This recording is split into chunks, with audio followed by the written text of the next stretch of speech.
Another thing that we do is we developed a way to protect IRAs. Okay. Okay, and charitable which trusts. IRAs? I mean, let's talk about this a bit. Sure. Theoretically, IRAs are protected. I mean, we have this varying ERISA for 401ks and all of that, and then Right. we have the Supreme Court case on the IRAs. What's your interpretation? How strong do you think that really is? Okay, well, first of all, again, back to my questions. Are you confident you'll be treated fairly by the U.S. legal system?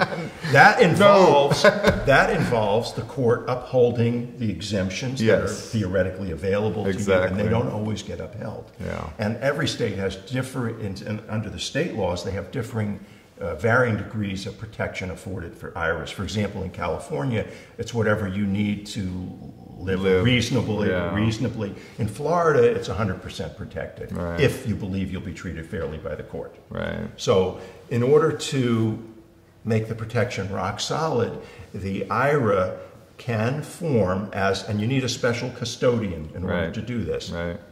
Okay, the IRA can, quote, invest in an offshore limited liability company of which it will be the only member. Right. In other words, it creates the offshore limited liability company managed by an offshore manager, okay, beyond the jurisdiction of the U.S. court system, and it capitalizes or funds that investment with all of the liquid assets in the IRA. Now those assets are held offshore, subject to an operating agreement which governs the actions of the manager of that LLC. And the primary aspect of that operating agreement is that the manager will only take instructions from the IRA, if you will, which are voluntarily given. Right. So back to the duress style provisions that we use in our asset protection And how trust. will the manager know that they're voluntarily given? Because the manager can require that the instruction be accompanied by a sworn statement under oath that no court has ordered this request or this distribution or this order to be made.